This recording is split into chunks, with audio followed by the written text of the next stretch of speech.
Welcome back to the Lars Larson Show. It is a pleasure to be with you, and I'm glad to get to your calls a bit later at 866. Hey, Lars, that's 866-439-5277. Emails go to talk@larslarson.com, and it has been too long, I'd admit, since we've had Professor Bill Jacobson on the program, who's a contributor to Legal Insurrection and a clinical professor of law and director of the Securities Law Clinic at Cornell Law School. Professor, thanks a lot for taking the time tonight.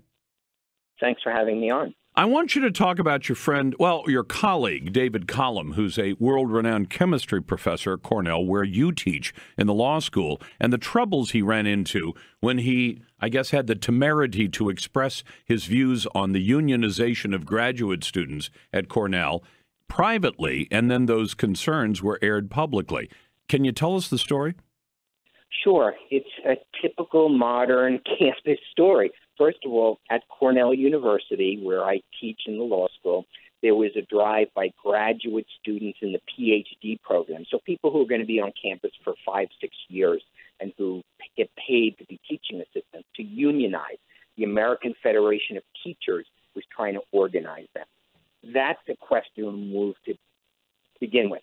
But there was a professor there, David Collum, chemistry professor, chair of the department at Cornell for 35 years, world-renowned both in chemistry and also, oddly enough, for his political and economic commentary. And he sent an email to his colleagues, faculty colleagues, saying that this would essentially destroy the graduate school program, that once you get a union involved, it's going to be so detrimental to the educational process. Apparently, one of the faculty people leaked that to some of the union organizers on campus, and they were furious. They published it, et cetera, et cetera. They accused him of being union busting. I mean, they didn't use that word necessarily, but very vicious sort of campaign. They filed complaints against him with the, labor relations people, et cetera, et cetera. And so the vote took place, and they lost the vote. The union lost the vote by 60 votes out of, I forget how many, a couple of thousand who voted. So it was very close, very bitter.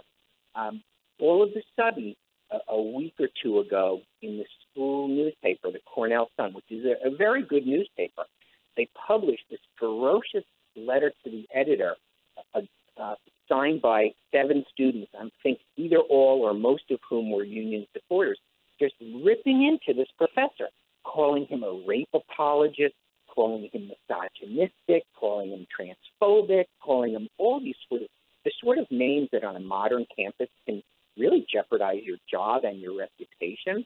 And so they did it by cherry-picking old tweets of his and taking them out of context.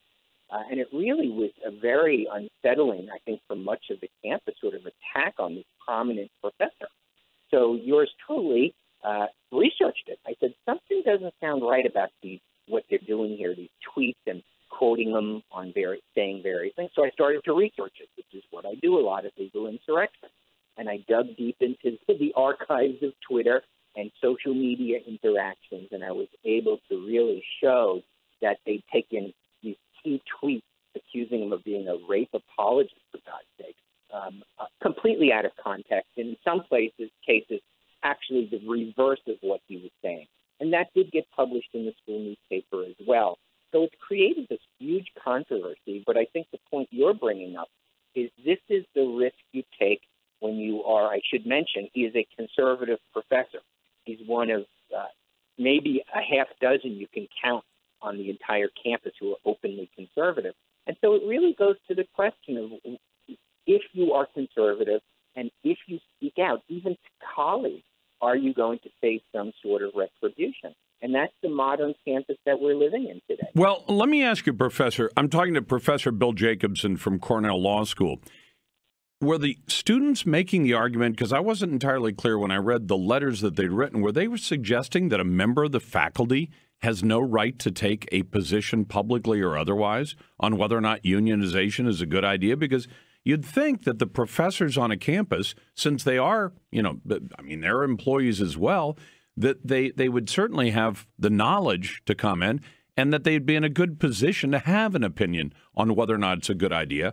And at that point, why is it a bad idea for a professor to say unionization is a bad idea, unless you're only suggesting that the reason it's a bad idea is he disagrees with your position. Well, I think the issue was they were claiming it was some sort of intimidation since he is employed by the employer, by the university, that he's a faculty member and he has, as any faculty member, he supervises students and he's a department chair. I think the argument they tried to make was that it was some sort of coercive move. I don't know that that is going to go anywhere. I think they might be, I'm not 100% sure, trying to contest the election and claiming that there were acts of intimidation, et cetera. But I agree with you completely. Why shouldn't a professor be able to express his view that the union is bad? Why is it that only there were certainly many faculty members who expressed pro-union viewpoints. In fact, if I'm recalling correctly, I think there might have even been a letter circulated by some faculty in support of the union. So I agree. It seems to me to be a total double standard. But to me, the bigger issue is not that they criticized him for what he said about the union, is that, lo and behold, a couple of weeks later, there's this full frontal assault on him, on his reputation, on him as a person in the school newspaper, making accusations which were not supported, at least on this rape apology thing.